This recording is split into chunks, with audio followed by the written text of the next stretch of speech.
Vamos discutir aqui o capítulo 3 do livro O Grande Caliban, da Silvia Federici.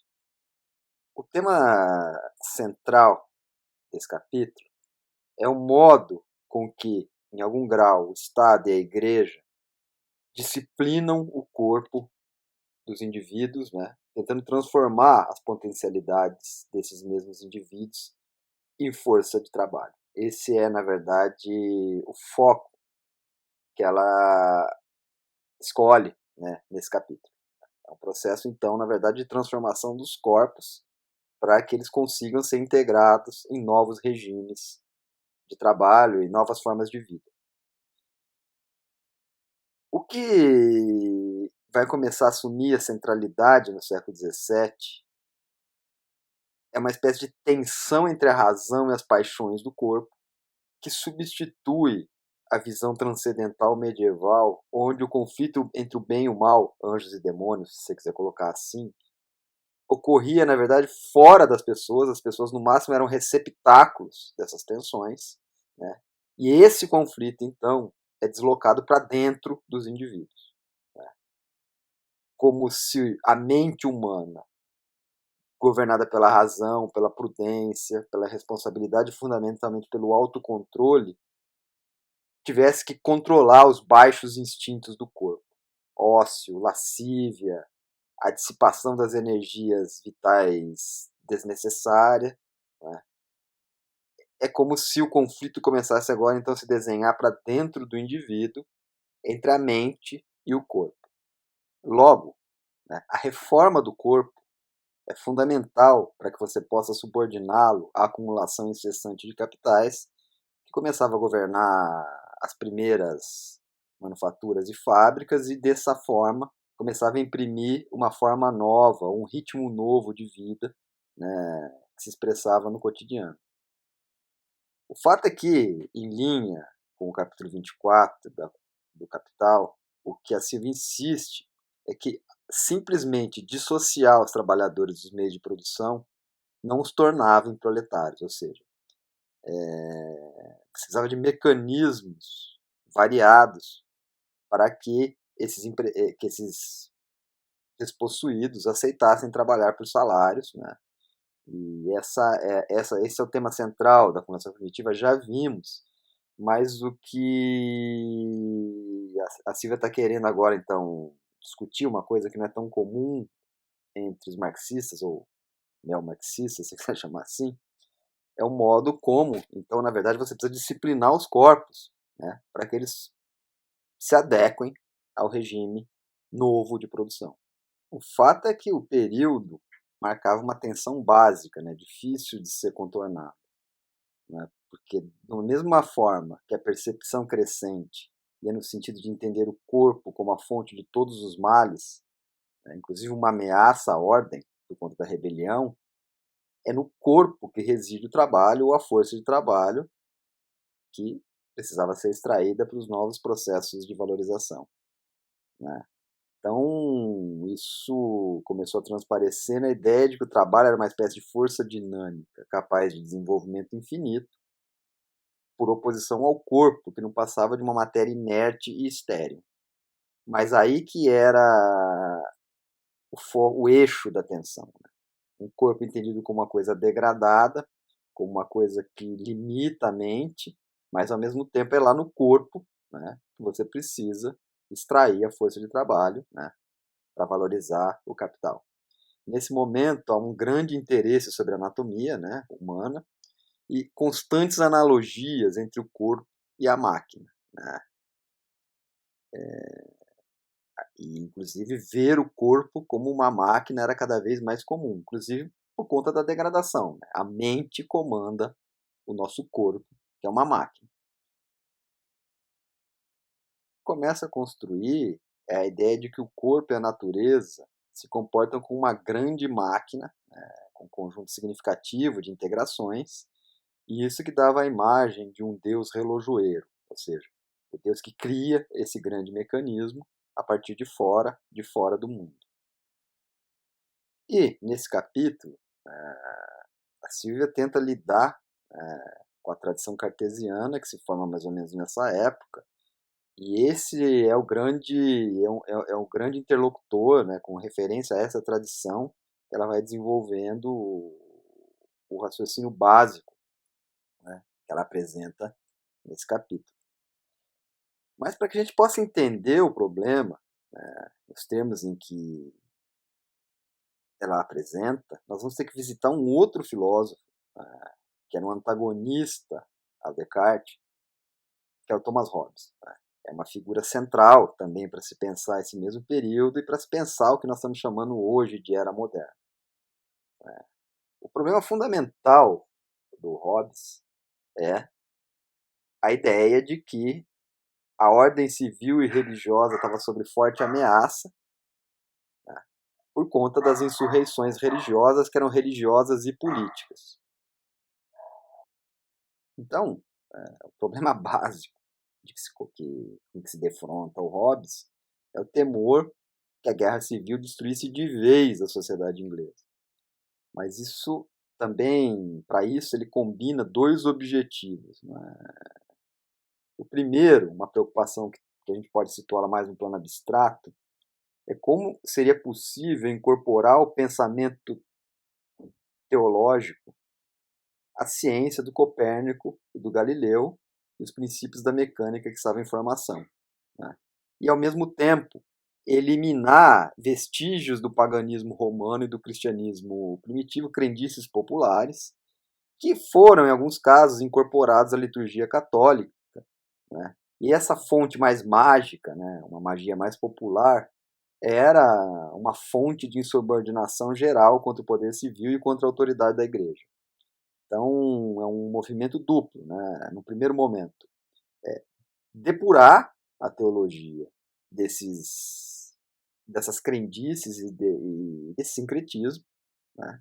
Ao mesmo tempo tornar compatível o desenvolvimento em curso de uma nova mecânica, né, da astronomia ao pensamento religioso. Né? Essa é a preocupação mais abstrata.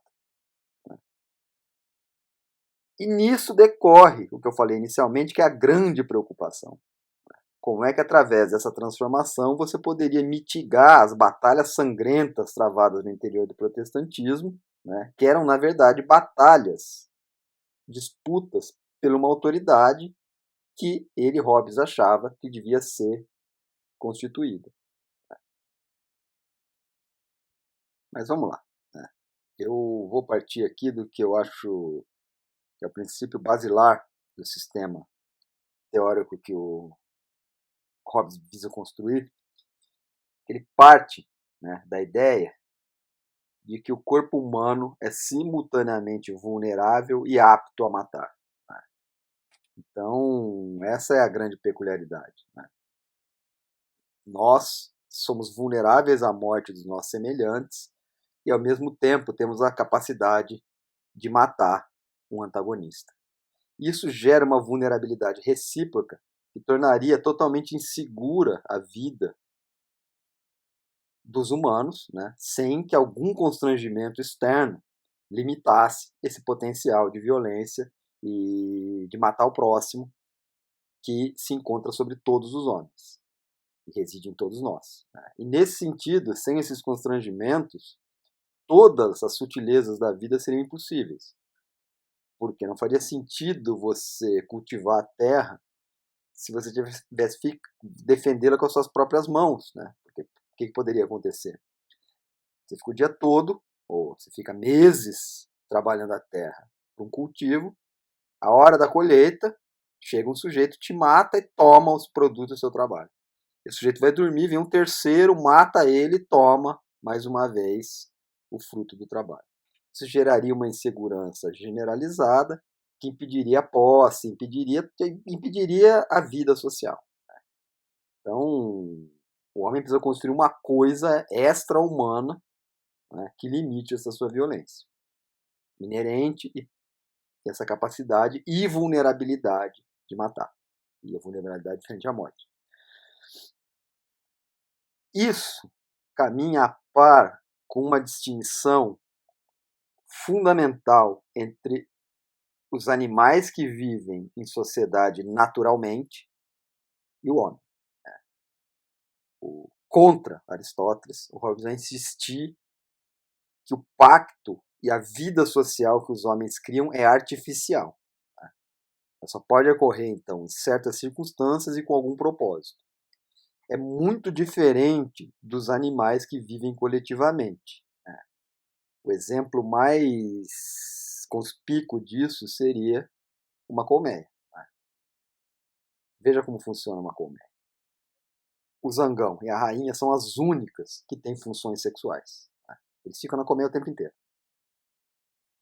Dentro da colmeia tem um conjunto de abelhas que não têm asas e que conseguem processar o pólen, transformá-lo em mel e em geleia real. A geleia real é importante porque é a geleia real que possibilita as funções sexuais. Né? A rainha e o zangão não viveriam sem essa combinação mel e geleia real. Né? O mel, por sua vez, é o alimento de todas as outras, né? Inclusive essas abelhas que processam o pólen em mel e geleia real. Há um conjunto de abelhas, aquela que você vê a todo momento, que são aladas, têm ferrão, sabem atacar, sabem se defender, e elas, além de defenderem a colmeia, são as que conseguem sair atrás de pólen para abastecer a colmeia. Veja, nesse sentido, dá para dizer que as abelhas vivem naturalmente em sociedade porque elas não têm alternativa. Né? Se você uma rebelião de um desses elementos acaba com toda a colmeia. Então, é fundamentalmente diferente da coletividade que o homem cria, porque a rigor o homem não precisa viver em sociedade, já que seu corpo é suficiente para que ele mate alguém, entendeu? E consiga caçar com as próprias mãos. Então, o Hobbes vai estabelecer essa diferença fundamental. Né? E que aí é que o Estado, o Leviatã, essa instituição que os homens criam para sair do estado de natureza, é um elemento artificial. E esse estado é geralmente fundado pela violência. Né? O vencido, né, numa luta, ao optar pela vida e subordinar seu Leviatã, está de certa forma legitimando essa força. Enquanto essa força garantir a integridade pessoal dos indivíduos que fazem parte dela e, num certo sentido, possibilitar trocas e uma vantagem em termos de produção ou de uma vida melhor, a tendência é que se mantenha esse corpo artificial. Agora, aqui é o ponto onde na verdade, tensa a relação entre o Hobbes e a tradição cartesiana. Porque o Hobbes tem clareza, né, que, na verdade, enquanto homens que estão fora do estado de natureza, nós vivemos em dois mundos. O mundo natural que rege os nossos corpos e que rege todos os outros corpos, toda a matéria, gravidade, frio, fogo, entendeu? Nós somos sujeitos, nossos corpos são sujeitos às leis naturais. Mas estas leis não modelam o conjunto da conduta humana e a sua sociedade, porque nós passamos num outro mundo, que é o mundo artificial, feito pelos homens, por aquele pacto que funda o Estado, ele se corporifica no Leviatã. Então, este segundo mundo, né, ao qual nós vivemos os dois simultaneamente, né, ele tem leis muito peculiares, né, e ele é, como já disse, artificial. Então, isso é bastante significativo do ponto de vista teórico e prático. Esse raciocínio é cheio de implicações. Por exemplo, a primeira, embora não, como eu já disse, o que o Hobbes está propondo é uma perspectiva monista, né? Ele está integrando todos os ramos do saber. Mas deste ponto de vista já surge a possibilidade de separar as ciências humanas das naturais, né? Que é um dos traços fundamentais da tradição cartesiana. Agora, Outra implicação, que é a mais significativa, é que, deste ponto de vista que ele se coloca, não existe nenhuma ordem normativa pretérita constitutiva da humanidade. O que eu quero dizer com essa expressão empolada? Veja, a sociedade não foi formada por princípios éticos, pelo belo, por algo que confere sentido à vida. Ela foi formada porque os seus integrantes são igualmente vulneráveis à morte. Eles podem matar e ser mortos pelos seus semelhantes. Por isso foi criado. Como não existe nenhum critério moral absoluto que possibilitasse servir ou medir o que é inerentemente justo e correto na vida social, há uma grande dose de arbitrariedade em qualquer estado. E também não há o belo e o bom como a culminação da sociedade, uma espécie de telos. O que vai insistir o Hobbes? Olha, na verdade o homem é movido por um perpétuo desejo pelo poder que só acaba com a morte. E, num certo sentido, essa figura, o Leviatã, modera esse desejo e canaliza ele para aumentar na prática o poder dos indivíduos. É porque os indivíduos transferem parte de seu poder para esse mecanismo que os representa e os governa, de certa forma, é que eles ficam individualmente mais poderosos por fazer parte do Leviatã. Agora, esse é o ponto em que está o eixo do argumento do Hobbes e vai começar a polêmica com Descartes. Basicamente é o seguinte: como é que ele vai explicar a guerra civil? A guerra civil está eclodindo porque os cidadãos estão se sentindo no direito individual de invocar entidades sobrenaturais e individualmente ou em grupo rejeitarem as fontes de autoridade, o Estado e a Igreja. Logo, essa insurreição é uma insurreição contra as fontes de autoridade. Logo, se cada um pode diretamente implorar a Deus em seu benefício e exercer a violência supostamente em nome de Deus e designar seu rei, entramos num cenário de forte tensão e de degradação da sociedade. Esse é o ponto fundamental, né, que ele fica levantando, e é por isso que ele vai criticar um traço, que é um traço atribuído à tradição cartesiana, e que é muito importante do ponto de vista da Silvia Federici, do modo como ela vai conduzir o seu argumento. Se cada mente individual é, é capaz de julgar por si só o que é bom e o que é ruim, isso é uma fonte de insubordinação, é uma fonte radical de levantes sociais. Você precisa de uma autoridade que limite essas mentes de se julgarem seus próprios soberanos, seu próprio juiz, seu próprio executor. Então, o ponto que o Hobbes vai insistir é o seguinte: olha, primeiro, a razão é incapaz de controlar o homem. Isso é muito interessante. O homem não vai se autocontrolar sozinho, porque se ele o fizesse, não seria necessário nada, nenhuma autoridade estabelecida. Os homens poderiam criar um governo, né, sem a figura do Estado e sem as figuras de repressão. Ele diz, olha, isso é uma utopia, achar que o homem vai conseguir moderar seus impulsos e se autocontrolar. E isso estava na base, dos levantes puritanos.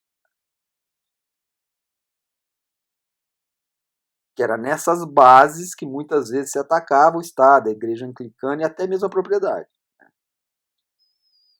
Então, esse é o ponto fundamental do tal materialismo hobbesiano, que, num certo sentido, acreditava que os homens não podem se autoconter, não podem governar seus corpos através de uma mente racional. minha ideia de desenvolver um pouco mais essa dimensão do Hobbes é que a Silvia desenvolve pouco isso, né, presumindo que as pessoas já conheçam, né, e é a partir dessa visão que ela vai propor um argumento que eu acho um argumento bastante convincente, que o conflito entre o teísmo cartesiano, que nós vamos discutir logo a seguir, e esse materialismo hobbesiano acabou produzindo uma assimilação tensa entre essas duas posturas. Em que sentido? O Estado tende a centralizar o poder, ou pelo menos ele é visto dessa forma. Depois nós vamos pensar um pouquinho sobre isso. Por outro lado, essa forma de governo, a partir de um centro, a partir de uma cúpula que se irradia para a base, começou a ser considerada ineficaz para o novo tipo de poder que uma sociedade mais urbanizada, mais centrada na interdependência das funções, na sincronização das funções, que uma vida acelerada pelas máquinas exigia, este sistema não é suficiente. Você também precisa descentralizar os mecanismos de comando e boa parte dele tem que se cristalizar e ser internalizado pelos indivíduos. E o corpo, então, passa por um conjunto novo de práticas, como regras de etiqueta, uma maior tolerância a esforços repetitivos, ou seja, as pessoas estavam sendo adestradas a, em algum grau, né, aprenderem a como viver no novo sistema de informação. Então esse eu acho que é o ponto importante a se destacar até aqui. E agora a gente consegue voltar ao eixo da argumentação proposta pela Silvia, explorando a visão dela sobre a tradição cartesiana e sua importância, né, para a formação do capitalismo e fundamentalmente, para eliminar a magia. Do ponto de vista que nós já discutimos aqui, o Hobbes também estava nessa mesma tendência, ao dizer, na verdade, que os que se diziam profetas que estavam incorporando Deus eram farsantes. Isso era impossível. Nesse sentido, ele acredita que somente a igreja é uma instituição capaz de ter acesso, né, às revelações divinas. Não é qualquer pessoa. É a constituição da autoridade da igreja. Nisso estava a base da insubordinação protestante. Qualquer pessoa pode entender a mensagem de Deus. Um convite para revolta, um convite para rebelião. Vamos lá. Então, como é que agora a gente situa isso no terreno que já estamos trabalhando há algum tempo? Por que essa nova forma de organizar a sociedade tinha que atacar o pensamento mágico? É esse o ponto e esse é o aspecto mais interessante da argumentação da Silvia. O que ela vai dizer? Isso não é 100% consensual. Eu acho que tem mais formas de se ver o pensamento mágico. Eu até vou comentar isso em breve. É que ela vai dizer a magia é animista. Ou seja, objetos, plantas, animais possuem o que se chama muitas vezes de ânima, que é uma espécie de energia, alma, espírito, uma força que perpassa todas as coisas que encontramos no mundo, inclusive os objetos. Nesse sentido, então, ao invés de se conceber o cosmos como partículas e um conjunto de coisas encadeadas, criadas pelo Deus, o grande relojoeiro, é diferente a visão mágica fora, evidentemente, da tradição cristã. O mundo é uma espécie de grande organismo vivo, repleto de forças ocultas, né, que você não consegue enxergar direito, e que os elementos muitas vezes possuem conexões. O termo para isso, o termo que vai depois se consagrar na sociologia weberiana, é afinidades. Alguns elementos possuem afinidades, por isso que eu posso curar certas doenças, certos humores, certas energias negativas com determinados objetos, ao mesmo tempo que eu posso provocar, não é, o mal ou a dor ou dano utilizando esses mesmos objetos. A bruxa, o bruxo, o feiticeiro, o que na verdade ele opera? Ele tem uma percepção maior e ele é capaz então de enxergar essas coisas que são a princípio ocultas. E fundamentalmente, o feiticeiro é capaz de manipular essas forças. Aqui que está o ponto. Na verdade, a tradição cristã é mágica, por definição, né? Mas ela sempre, a partir do momento que a igreja se definiu como uma instituição, ela sempre tentou monopolizar a magia.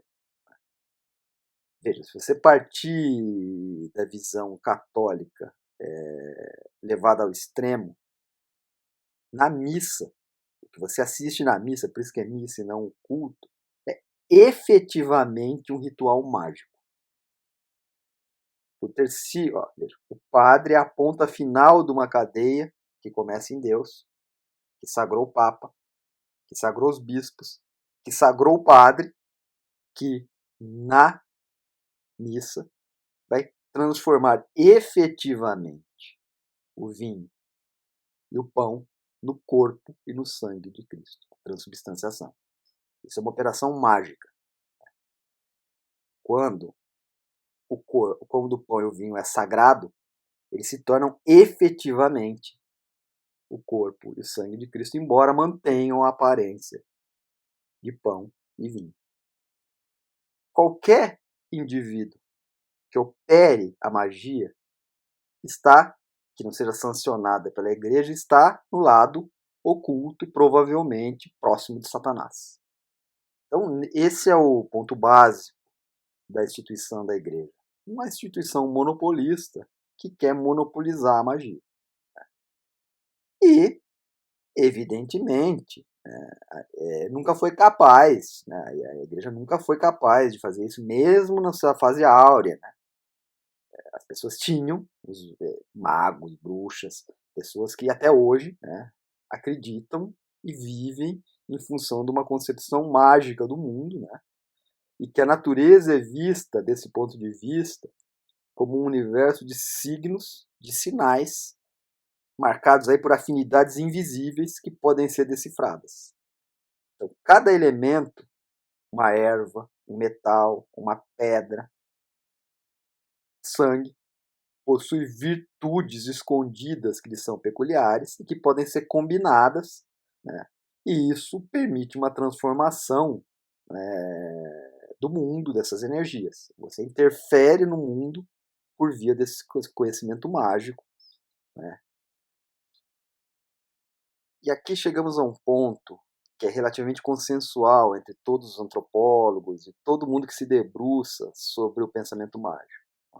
Se existe ânima ou não, acho que tem várias possibilidades, mas a questão que é decisiva é que, do ponto de vista do pensamento mágico, é como se existisse um determinismo geral, embora maleável, que se expressa nessas infinitas afinidades entre elementos díspares. Então, o jeito de pensar o mundo é sempre uma forma integral. Tem um exemplo, que é um exemplo muito clássico, já citado por várias pessoas, de um grande antropólogo chamado Ivan Pritchard. E esse livro, ele escreve sobre Zazande, e é um livro famosíssimo. E ele dá como exemplo uma coisa que várias pessoas já utilizaram esse exemplo. A explicação sobre os infortúnios, a explicação mágica sobre os infortúnios. Veja como esses Zazande explicam os infortúnios. Uma cabana, a viga cai na cabeça da pessoa quando ela estava lá dentro de casa e mata. A explicação, em geral, que apareceu foi que esse sujeito foi vítima de uma mandinga de um outro que o odiava. Aí chega o moderno. Não. A cabana caiu porque os cupins roeram a sua viga central e ela não aguentou. Qual que é a resposta que o Azandi vai dar? Não, eu sei. É por isso que caiu a cabana. Agora, a magia envolveu transformações que fizeram com que essa pessoa estivesse em casa no momento em que caiu a cabana. É neste sentido que ocorreu a transformação. Entendeu? O cupim estava roendo a viga central, a cabana ia cair. A questão é que ela poderia cair sem que as pessoas estivessem lá dentro. O que a magia, na verdade, fez foi entrelaçar esses eventos. Esse evento que nós poderíamos até chamar porcamente de natural, né, da corrosão da viga, né, entra em sincronia com transformações no cotidiano do sujeito que faz com que ele esteja dentro da casa no momento em que a viga cai. Então, é assim que pensa. Isso que é a marca do pensamento mágico. Esse determinismo integral que mistura objetos, seres inanimados, a sociedade num todo complexo, né, cheio de afinidades, e que as pessoas conseguem, pela magia, transformar certos resultados manipulando coisas que não são vistas ou imediatamente vistas a olho nu. Então, desse ponto de vista, nós podemos opor essa forma de pensar à forma moderna ou racional, que é um termo horrível, que estava em Constituição. Ao contrário dessa mente dita selvagem, que opera dentro desse determinismo mais total, o que você vai assistir no pensamento europeu, à medida em que a modernidade vai se instaurando, é que esse determinismo geral vai sendo substituído por determinismos locais, ou seja, a ideia de você desenvolver esferas do conhecimento, a física, a química, a sociologia, cada um com objetos próprios, com leis gerais, mas que só valem para aqueles objetos. O que vai tornar um problema sempre que você quer transpor o saber de uma área para outra. Então, a mente dita moderna vai se diferenciando do pensamento mágico deste ponto de vista. Você decompõe a realidade em objetos, partindo da ideia que você nunca vai aprender a realidade, né, sem essa decomposição. O pensamento mágico, por oposição, acredita que é possível essa apreensão da realidade, preservando o quê? O seu todo. Então, e, na verdade, se você for pensar para valer, a tradição moderna ela está a todo momento numa briga entre a tentativa de unificar o pensamento e a tentativa de decompô-lo em esferas estanques que precisam se comunicar de alguma maneira. Esse é o ponto. Agora, o que interessa aqui para nós não é por problemas intelectuais que a Silvia está adentrando nesse terreno, mas pelo seguinte: a magia era uma fonte de insubordinação. A crença em poderes mágicos, em profecias, as profecias eram impactantes. O sujeito era considerado um sábio, um profeta, ele diria: o rei vai cair, vai ocorrer uma crise. Essa profecia se transformava numa profecia autorrealizada. Porque ele falou, porque as pessoas acreditam, isso acontecia. Isso fica parecendo com pessoas que sabem manipular alguns ativos nas bolsas de valores. O sujeito faz um movimento, entendeu? Os caras, olha, ele está comprando, né? Ou seja, ele produziu esse tipo de situação. Mas no caso aqui é para rapinar as pessoas, né, na Bolsa de Valores. Ali, em geral, era deter uma fonte de insubordinação. Aí fica claro a composição entre a tradição que nós vamos começar a discutir agora com mais vigor cartesiana e o pensamento hobbesiano. O Hobbes queria precisamente deter também esse caráter de insubordinação e de revolta inerente a um pensamento mágico. E o ponto é que, e aqui é que vem a coisa que estamos tentando nos aproximar de forma mais direta. Uma pessoa regida e que crê na magia, crê mesmo, por exemplo, se ela consulta o oráculo ou o que seja, e a resposta é que aquele dia não será bom, ela não vai sair de casa. E vai faltar do trabalho, por exemplo. Seria inadmissível, imagina, você chega para o seu patrão e diz, olha, por que você não veio trabalhar? Por que você faltou da aula? Ah, eu consultei o oráculo, cara. Se eu viesse, ia dar confusão. Então eu preferi ficar em casa. Né? Eu acho que se as pessoas recorressem a isso sistematicamente, eu não sei se funcionaria muito a sincronização das tarefas, que é essencial para a organização do mundo moderno. Esse é o ponto. Esse é o ponto. Quando o pensamento mágico ressurge hoje, com astrologia, esse tipo de coisa, ele não tem mais esse impacto subversivo que ele tinha no mundo no mundo medieval e no início do nosso mundo. É bem diferente as duas coisas. E mais, né, aí é que é o ponto. A jornada de trabalho, e aí a tradição cartesiana começa a ficar mais clara, ela vai exigir uma concepção abstrata do tempo. Um tempo que está desconectado, né, na verdade, da natureza. Porque esse tempo, na verdade, ele é abstrato em que sentido? Ele é considerado aí, e aí vem o desenvolvimento da mecânica clássica, como uma grandeza escalar, ou seja, é uma medida. O tempo é uma métrica. É uma métrica, ele não está na substância dos fenômenos. Essa é a grande diferença. Do ponto de vista da magia, o tempo é crucial. Por exemplo, fazer com que o sujeito entre na cabana na hora que ela vai cair. É diferente do tempo que está medindo a jornada de trabalho.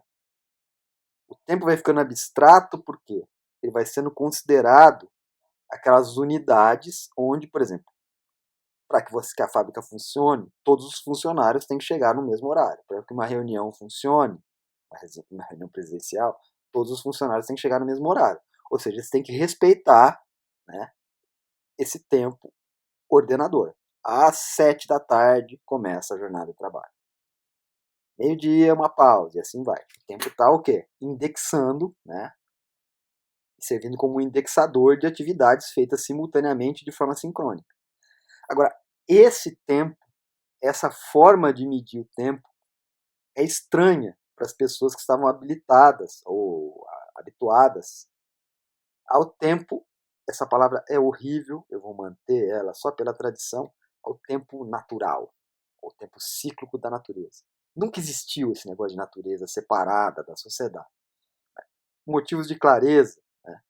Quando você olha as referências temporais que as pessoas tinham antes da era moderna, a precisão, no nosso sentido, nunca era necessária. As pessoas pensavam o tempo por analogia. Por exemplo, uma coisa que era rápida, o tempo de fritar um grilo. Ou, de uma forma pouco educada, o tempo de dar uma mijada. Isso era uma coisa rápida. Coisa intermediária, o tempo de rezar um terço, o tempo de separar a boiada, ou o tempo da mudança da maré. As pessoas sempre pensavam por analogia, né, para perceber a duração. Esse tipo de ordenamento, né, esse tipo de ordenamento com forte afinidade ao pensamento mágico, é imprestável para o mundo moderno. O mundo moderno, então, ele vai, na verdade, produzir duas grandes abstrações. Né? E aí é que entra o argumento. A primeiro, o tempo como uma medida.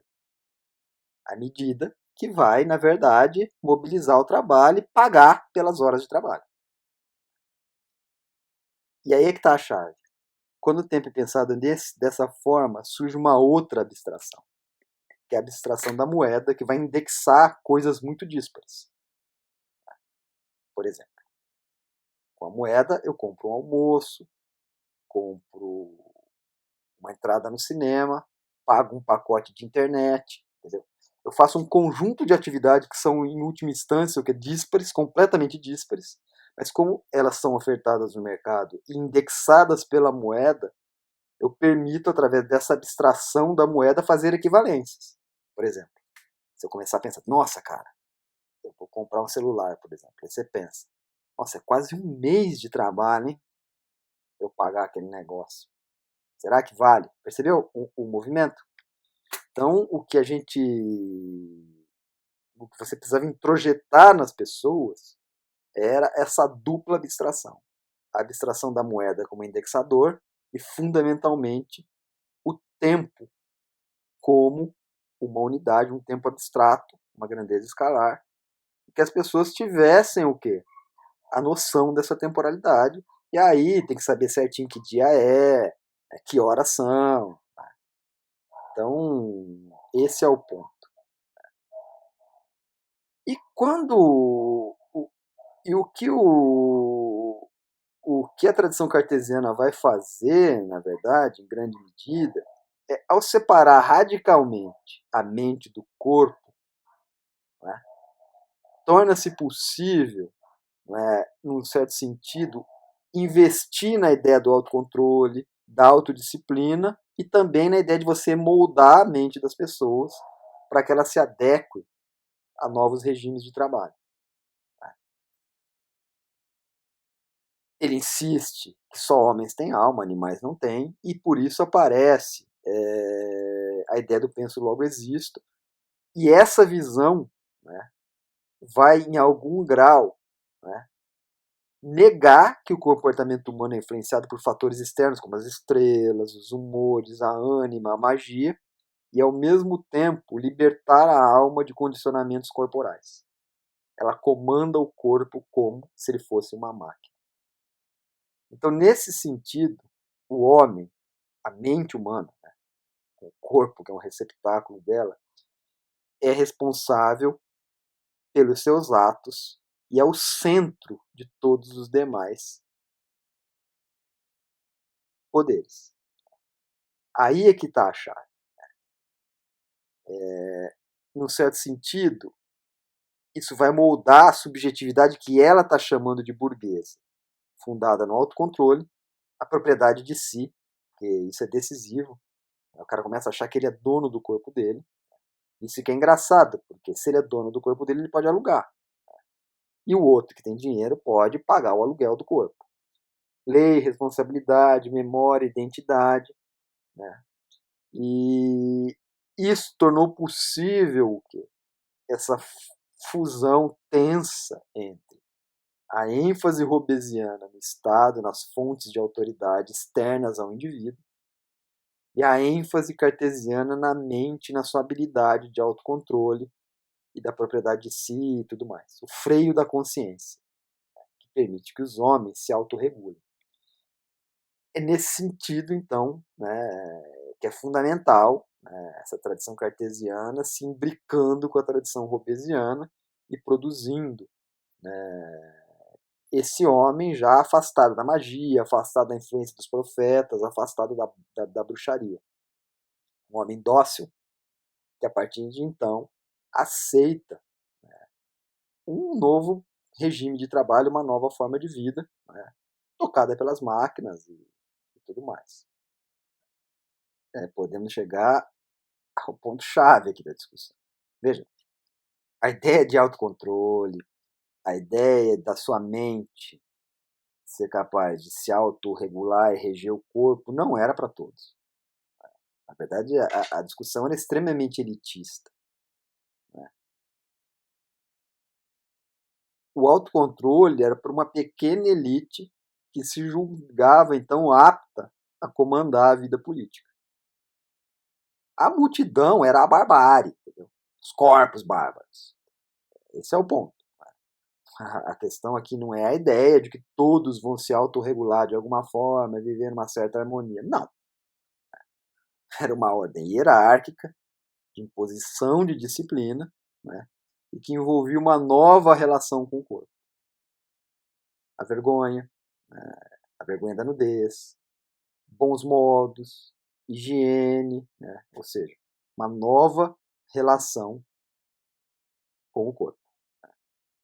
E é aí que a gente consegue chegar no ponto final do argumento dela, qual eu já tinha anunciado, e eu vou fazer uma breve citação aqui, ó. O que ela vai insistir? Aquela assimilação recíproca trocar entre teísmo cartesiano e materialismo hobbesiano. Porque, a despeito de todas essas transformações, né, a tradição cartesiana afirma que essa ordem foi uma ordem criada por Deus. Veja o ponto aqui. O conflito entre o teísmo cartesiano e o materialismo hobbesiano se resolveu com o tempo em uma assimilação recíproca, no sentido de que, como sempre na história do capitalismo, a descentralização dos mecanismos de comando, através de sua localização no indivíduo, foi finalmente alcançada apenas na medida em que houve uma centralização no poder do Estado. Então, na verdade, e aqui ela vai se aproximando do jeito que o Foucault entende o poder, né, com algumas divergências, né, precisamente nessa chave. Você está combinando formas de controle centralizadas com formas descentralizadas e internalizadas nos indivíduos, né, que tornam possível essa vida social. As pessoas se autorregulam em algum grau. Esse é o ponto fundamental em discussão aqui.